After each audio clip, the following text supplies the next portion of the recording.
Our person of interest with us now in studio, and we're glad you're watching. So last year's general election, of course, was first in many aspects. One of them, it was the first under the Constitution 2010, 6 elective positions that Kenyans were going into the election for.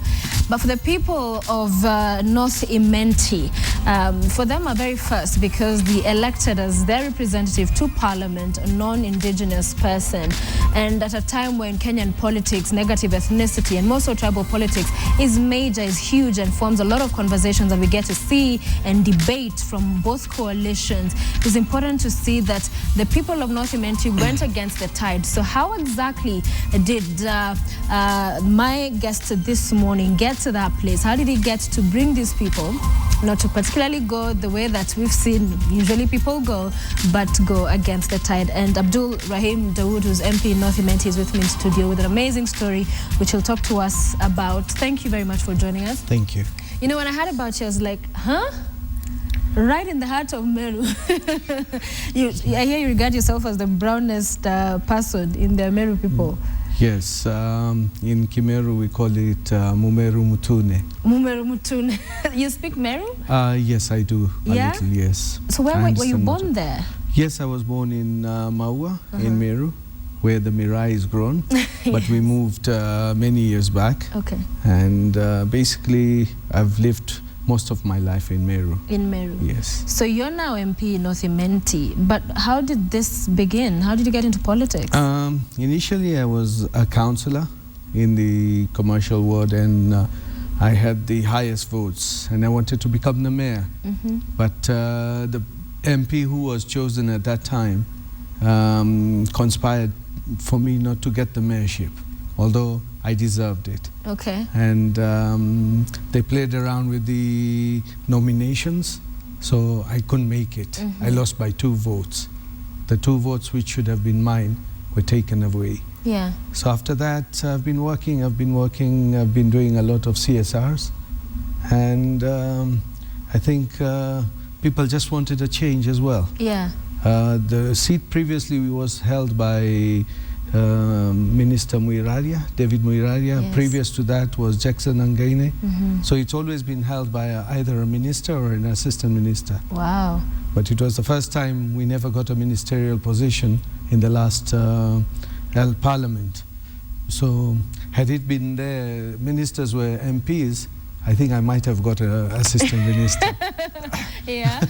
But maybe I'm pushing it too much. But no, I think generally I am the people's man, and I like being with the people. To date, I don't fear walking around in Meru, and I go without a bodyguard. To date, I don't have a bodyguard. Okay. So I don't think I need one. Yes. Because I think God protects me. Okay. Yeah. So what is it you think the people of Meru, why did they decide to vote for you, those particular people in the constituency? Because I've done a lot of projects in Meru. In fact, many years back, I built a children's ward at the General Hospital. I have built a dialysis renal unit in Meru, although we're still waiting for machines to be put. We got some machines which were second-hand, but they didn't work. Yeah. At the hospital, I've built a women's kitchen at the Meru prisons.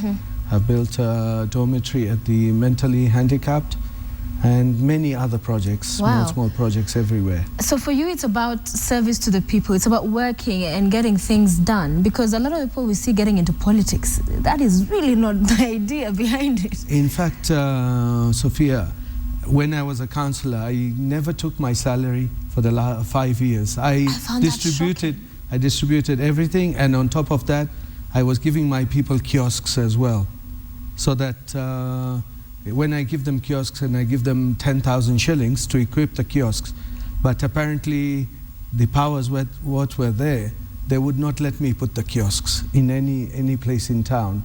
So I had to stop midstream, because there was nowhere to put kiosks in town or anywhere.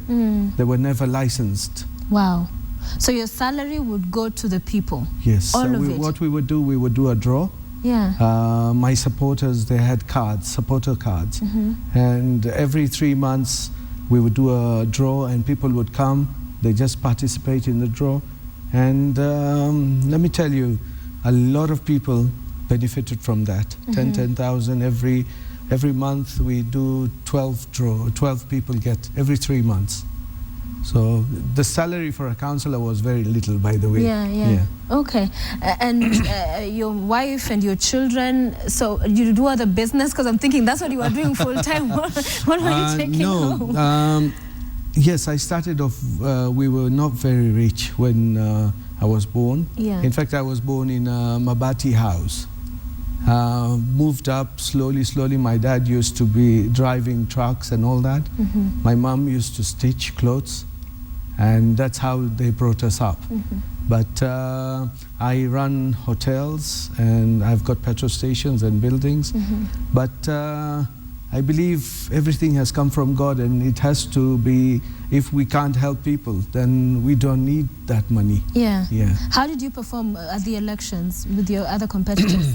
Well, there were no other competitors. It was just me and the previous MP. Yeah. Because I got 55% of the vote. He got about 47% of the vote. So the rest got 200-300 votes or something like that. Okay. But it's a parody that the elections, okay, we did the elections, but they were not being announced soon enough, because I knew I had a big lead against my opponent. But because I moved from the party I was initially in TNA to APK, the agents which I had were the previous agents which never changed. And my competitor was in the other party which I was in, which I've been elected in. Okay. So in places I think I was not given a fair share of my votes. Yeah. But I'm not complaining. I still beat him by 2,600. Yes. Or 2,700. Whereas I think I should have beat him by more than 10,000 votes. So politics, growing up, was it something you thought, I want to get into politics when I grow up? No, I would never thought about politics at all. Yeah. I think people used to come to me to stand for elections for councillor, and I never thought, I said, can a nation, a Muindi, really make it? Forget an MP, even a councillor. We used to be scared of councillors before. And I'm purely a business person. But then I thought, it's people have come to me, why not give it a try? Yeah. And I started very late. Only 6 months to the election in 2007 is when I started the campaigns. I didn't know anything about it. Yeah. In fact, the first hurdle was getting delegates to vote for me, and already I was not even in a party. So I had to look for a party to get into it, who have already chosen their people, getting the delegates on my side, and then being a delegate myself. So I had to work my way up. Yeah. Completely going against the tide. In a short while, we'll listen to a clip of what some of your constituents, those who voted for you, had to say. But also we'll have our phone numbers on your screen. If you want to talk to Abdul Rahim Dawood, who's Member of Parliament, North Imenti, you can. Your contribution is welcome. If you have that clip, let's run it. And this is after the elections, after you won some of the residents, a clip courtesy of Citizen TV. Sisi hatukuchagua rangi, tunachagua maendeleo ya Raimu. Kwa ajili anatengeneza kila kitu, hata shule. Hakuna shule hajajenga. Sibitare majini iko. Majini yalo na atatuletea hata hii ya Mbigo. Wewe uwe mweni kabila gani ama gani asagui, anatusaidia sana. Ndio tukumazo tunampenda. Clip courtesy of Citizen TV is there of a story that was done. So people just saying, you know, we're electing him not because of who he is, not because of his color, but because of what he does. And amazing at a time in Kenyan politics, you hear and watch, you know, majority of the politicians, even at the national level, it's all tribal. It's about which position is going to who is getting what. Does it amaze you that at least from North Imenti, perhaps the rest of the country would learn lessons from that? I think people need to learn a lot of lessons from North Imenti, in the sense that in 2007, 2008, post-election violence, we never had even one case of post-election violence. In fact, people were running away from other places coming to Ameru. And at that time, I made sure I patrolled with the security agencies, making sure everybody was safe and nothing happened. And I kept a peace meeting as well. So one thing I think we need to learn, because when some of the politicians say that our people are being hounded out of office, that this is a 50-50 government. And I wonder, when they say it's a 50-50 government, yes, we are saying 50-50 in the sense that the big two coalition partners. But does that mean that coalition or the party is just for one area, or is it for the whole country? Because if you say it's for just one area, that means you are being ethnic. There are URP all over the country. There is TNA all over the country.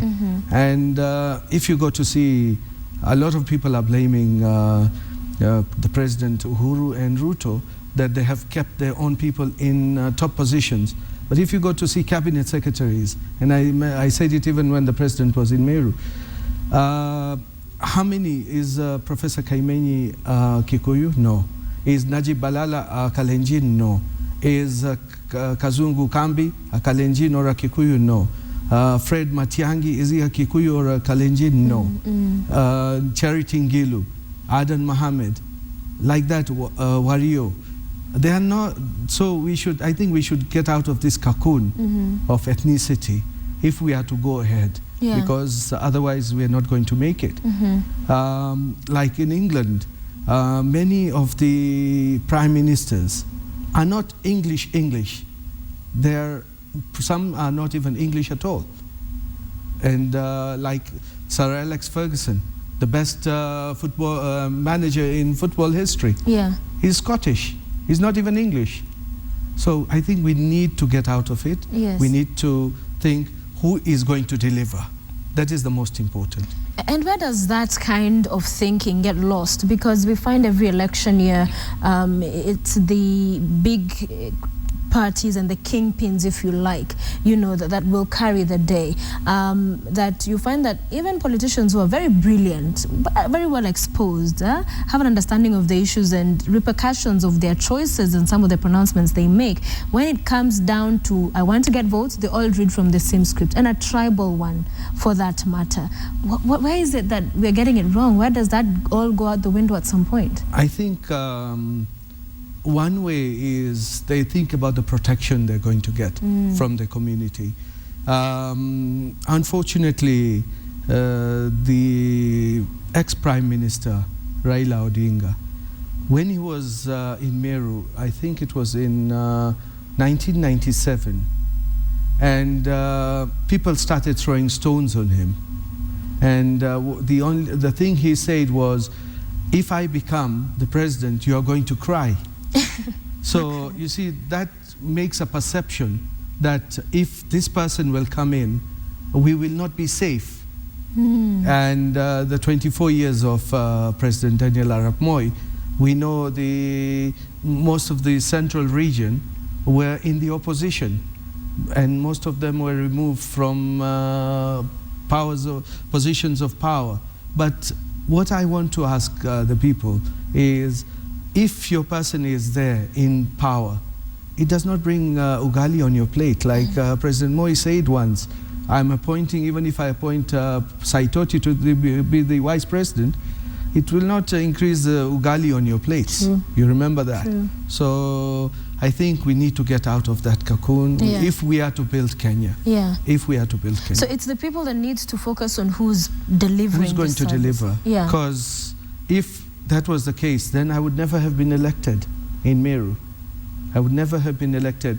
Mind you, I don't think even after I leave, there will be any other person who will be elected outside the Ameru community in North Imenti, and I'm sure of it.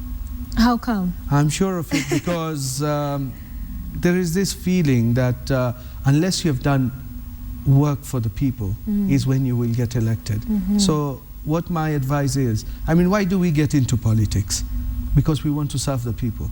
But a lot of people forget why we enter politics is to serve the people and not to make money or to make ourselves big. Because once you're called a mheshimiwa, you want all the trappings of power. Fly the flags. Fly the flags, His Excellencies. Yes. And where did His Excellencies come in? That's what I wonder. In January, I led a demonstration in Ameru. And a lot of people came out, about between 20 to 25,000 people. I led the demonstration because my people's kiosks were broken down, were taken away. A lot of women lost money in the demolition of the kiosks and all that. What we were just asking is, give the people time and give them a place to go. And that was not being given. We were promised about 5 months back that there would be kiosks for the youth and some of the women. In 3 months we would get them. That would have been in March or April. Yeah. To date, nothing has come. So that is the frustration people have. And who helps them during that frustration is what counts. Like Sonko. That's why he's like popular. Sonko. Yeah? Yes, because he's there wherever.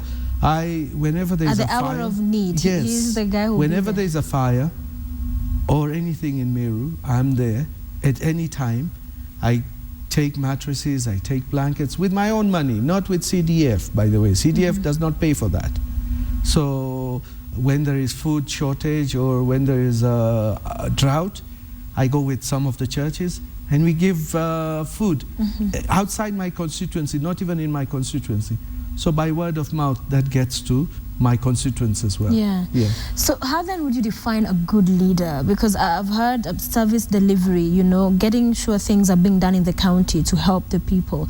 And also just at the hour of need, meeting them at that particular point, responding and helping out when they most need you. How would you describe that good leader? A true leader will not have roadblocks to meet him or her. Because I believe in my office where I normally sit, I do not have a secretary. People will just walk in, meet me. They do not need an appointment or that. Because I ask, when you're going for votes, do you go with an appointment really? You don't. Yes. Do you? You know, so they ask for, when the politician is asking for votes, they're not asking where you're coming from or what you're doing.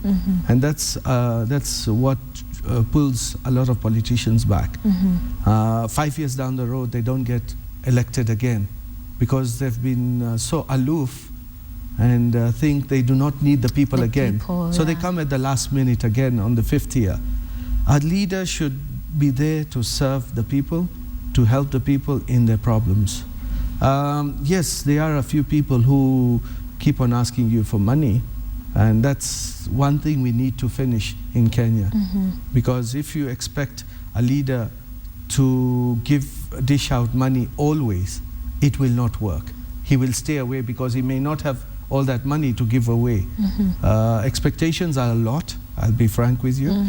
But we need to manage those expectations. Yeah.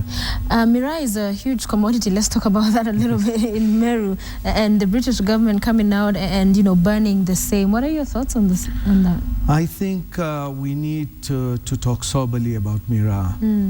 Yes, the British have banned it.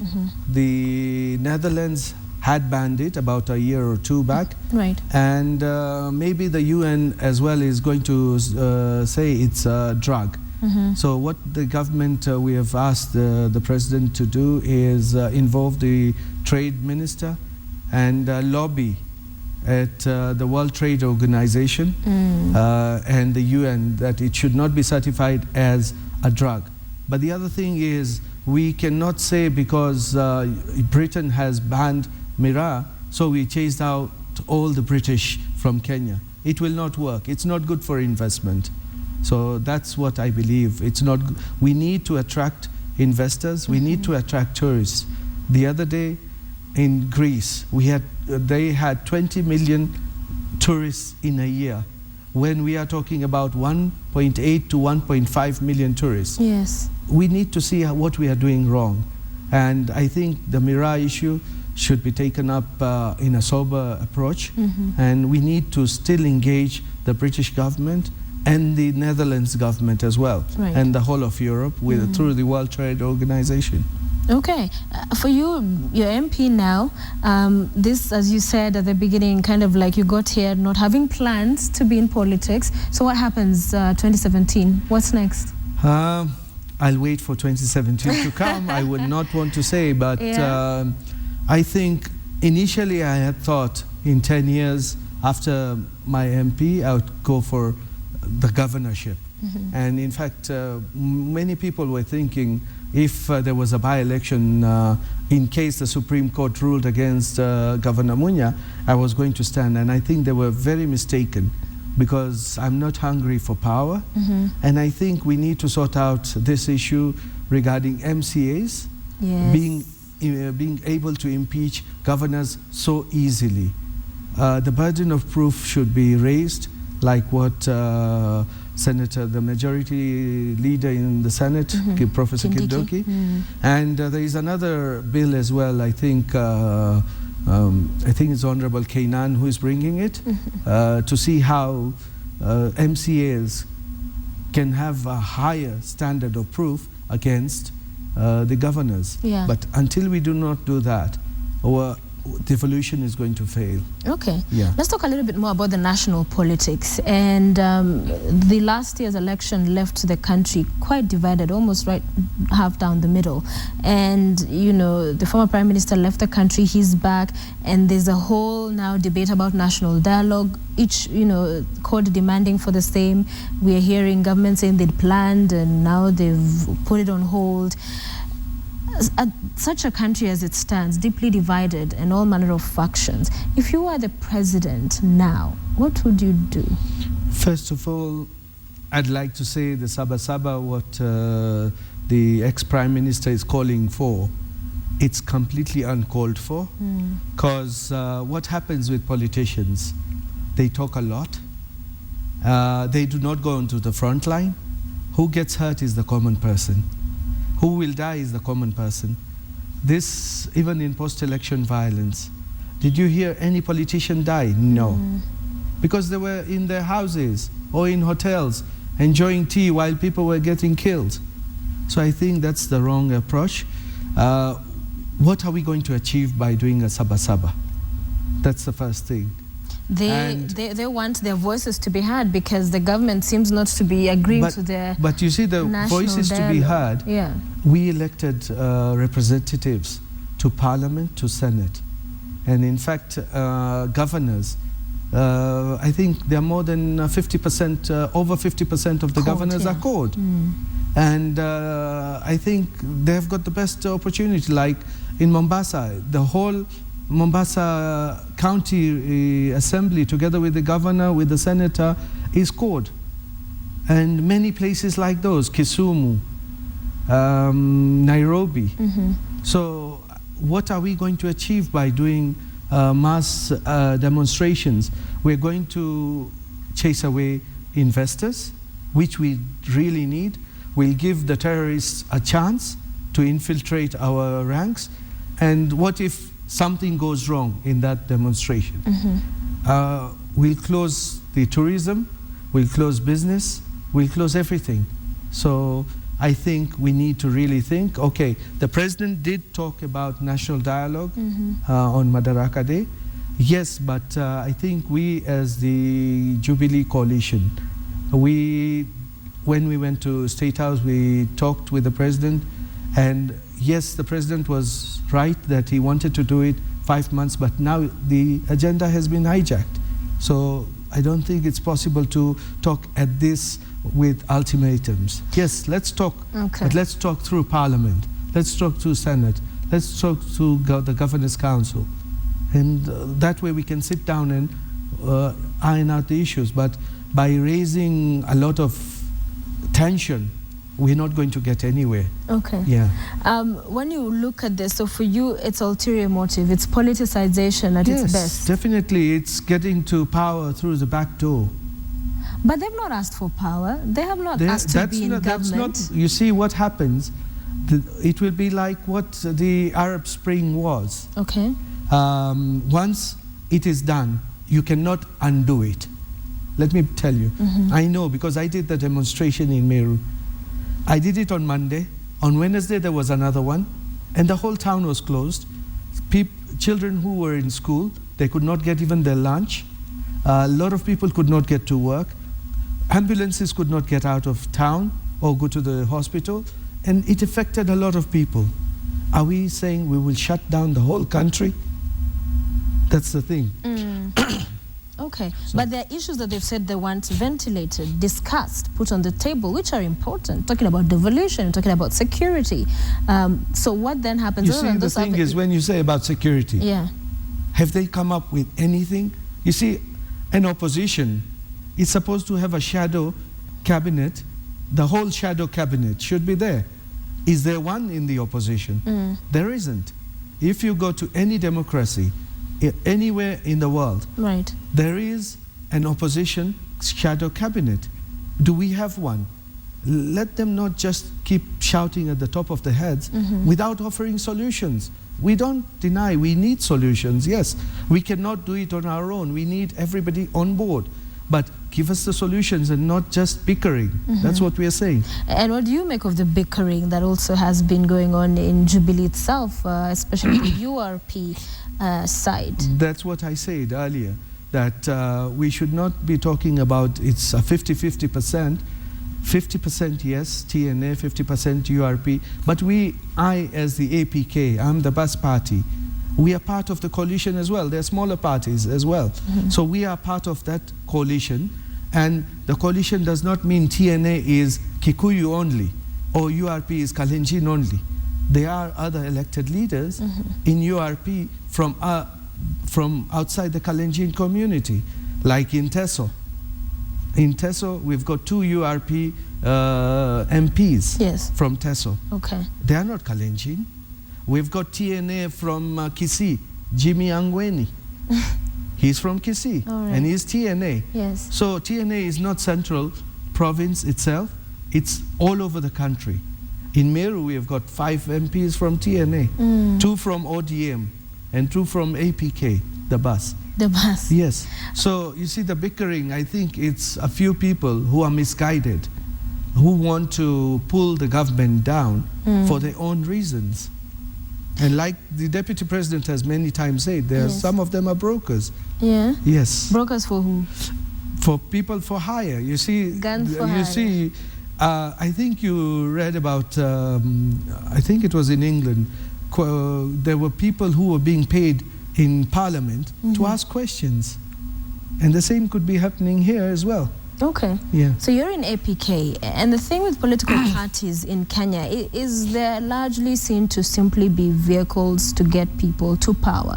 And really that's the end of the story. Look at the Sham ODM, well, it didn't quite happen, the election, but was supposed to. TNA just popped up the other day. We don't even know what the lineup will look like in 2017. We'll probably have one called PPO or something that will be the hit. You are right in the sense that we do not believe in parties in this country. It is just to get from place A to B, and I'll be frank about that. Yeah. I used to be in PNU. Previous to that, we were in NAC. Then from NAC, we were in NAC Kenya. We went into PNU. From PNU, we just floated everywhere. Then I went to TNA. From TNA, I went to KNC. From KNC, I went to APK, on which ticket I stood. It was just a way to get to. But I think we need to sort out political parties. Right. We need strong political parties. And in 2008, when Justice Craigler was going around the country, I said in this country we need to have only between 4 and 5 parties. Yes. Not more than that. Because when we have more, it is briefcase parties which are being created. So in 2017, hopefully, we do not have many parties. Yeah. And they have to have ideology. Because what happens, that's the problem with... Because we hear the manifestos in campaigns, and then after the that we don't see actualization. Most times we don't. Like the laptops, as much as you're part of Jubilee. The poor class 1 students never got that, the pupils. We saw part of the money going to Anglo-leasing. The problem is it's gone to court, the process, so we cannot do much about it. Yeah. Regarding the Anglo-leasing, I think we need to catch the people who perpetrated this Anglo-leasing in the first place. Right. We should not blame the Jubilee government because they have inherited a problem. The problem was from the previous Nusumkate government and the other one from Kibaki's time. Yeah. So the people who actually put the signatures and who approved them, I think they should be caught because we cannot waste our money on fictitious contracts. Okay. Somebody is asking, do you support Waiguru's impeachment? I do not support Waiguru's impeachment Why? at all. I believe she's a hard-working lady. She's amongst the best cabinet secretaries which we have in the government at the moment. Yeah. So she's doing a lot for devolution, and I think we just want to pull her back because we probably have not received the attention we deserve, maybe. Yes. And in fact, it is being fronted by my chairman of parliamentary group, Ameru parliamentary group, Yes, Metheka it Linturi. is. It is. And let me tell you, I think most of the Ameru MPs are not supporting the Waiguru impeachment. But the other problem with cabinet secretaries is when the MPs go to meet them, they make them wait for 5 hours. That's why Even the deputy president. Is it why you're teaching them a lesson? Even the deputy president doesn't make anybody wait for more than an hour. Okay. A deputy president himself. So I think the cabinet secretaries need to get their act together so that, but I do not personally support Waiguru's impeachment. Yes. Let's read some of the feedback coming through. Francis Kim says, great conversation with person of interest, Honorable Rahim Dawood. We need more of such leaders. Edwin Sigunga says, just to encourage the MP, please to be a true ambassador against tribalism and you'll always remain strong. And Dennis Musyoka again saying, these are the kind of leaders that we want. Say hello to the Heshimiwa. Mwongela Mwingiria says Rahim is one leader we will never let go of, and Mwinzi as well talking about the cost of living on a whole different note on the same. But I just want to look at some of this, you know, and take the conversation back to tribalism and where our politics usually revolve around. For you, what do you think, especially at a place in places like, say, Nyanza, in Central, in Kisii, in, you know, Eastern and Western, where you have a large number and population being from the same tribe, and you went against the grain, being the minority but standing out completely. Is this likely to happen in more parts of the country if people like you come out and serve? Yes, I think it can be done, because if you go to see in Nambakasi, Irshad Sumra. He's tried many, many times. And he got votes from not just ODM supporters, even TNA supporters. Shakil Shabir, the same, in Kisumu. But maybe they're more cosmopolitan constituencies. Yes. I think if somebody in any other town came up and did what I have done, I think they could do a lot. Okay. Yeah. Regarding the other question you asked about the cost of living, yes, and all that, I think the VAT, with the budget coming up, and the biggest one, I think the VAT Act which we enacted last year, yes, it was good in a way, but it was bad in many ways. Because what happened is a lot of traders use that as an excuse to increase prices when the prices were never increased. They were never taxed. There was no VAT on it. So I think we went about it the wrong way. Although it was good in the sense that we don't have refunds now. What was being a big burden to the treasury has been eliminated. But I think the government needs to come up with ways to reduce the price, basic foodstuffs. Yes. They seriously need to do something about it. Okay. Because a lot of people don't have money to eat. Yes. And that really is the bottom line for everybody. Yes. Everyone wants to be able to put food on the table at the end of the day. I watched you in an interview where you said while you were councillor, you'd meet close to 200 to 300 people a day. And I imagined a day like that. That would be quite, and I imagine these people are not just coming to say hello. Most of them are coming with quite, do you still do that? Yes, I still do every day. When I'm off from Parliament, I meet people. Even in my office on every Saturday morning, I meet them in my constituency office. And I start off from about 8 to about 1. and I meet more than 50 to 60 people in those 3-4 hours. And mind you, I get some requests for 50,000, 100,000. Wow. Although you can't give everything. You cannot give everything. Yeah. But you try to assist them as much as you can. Yeah. And it is a culture we see. And I remember when there was the clamor for increase in salaries for members of parliament, one of the members of parliament spoke and said that, you know, at the end of the day, we want this money, but it doesn't come to us. It goes to the people. Because when we go back home, there are queues outside the house, people waiting, and they want money. And so in essence, I'm taking all this money, but I'm not using it. Yes. In a sense, yes, it's true, and not true as well. Okay. It depends, because many people will probably come for money, others will just need help with their court cases or school fees, which you can do through CDF. But yes, people do line out outside people's houses. Yeah. But as I have my business, my office is open all the time, so they don't need to come to my house, Right. my constituency, because I do not sleep in Nairobi. Okay. I sleep in Meru every day. Young leaders, someone who wants to get into politics, what do you tell them in as far as getting it right? Because with what I'm seeing, a lot of the feedback that's coming through, people just care about service delivery. People care about development in their counties, and sad to see only 10% is going to development in the budget.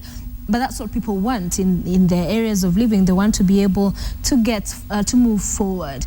So somebody planning to get in, and with a field that is populated by people who practice politics the way it has been for 50 years now in Kenya, and it is not a good picture. It is not the example you want people getting into. Yes, a young person, first of all, I think he will need to be married. That's the first thing they ask.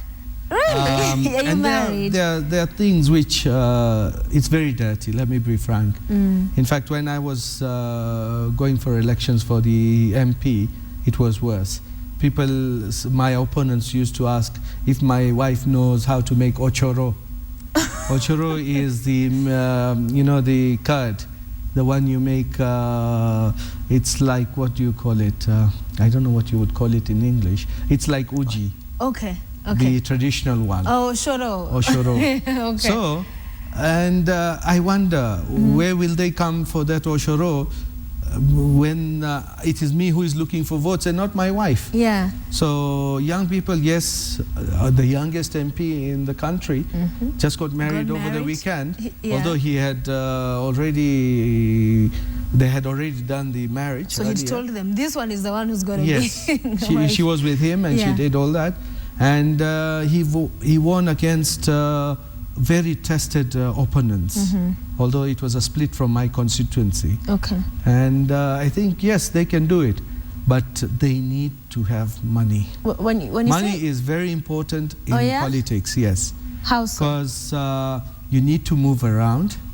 You need money for logistics. You need your supporters, the ones who are going to go and work for you, they need to go out every day, get to talk to the people, because you cannot be in each and every place every day. Isn't that why then we see a lot of politicians and getting into corruption, because for many they would not have the businesses that are legit, and they still need to do what you're saying they need to do. So then the thing is to cut deals and get this money by hook or crook. Yes, some do, but not all of them. Okay. Not all of them, yeah. So those aspiring should aim to be clean not business so much. Okay, the MP for Bore, Gatobu, he did not have money.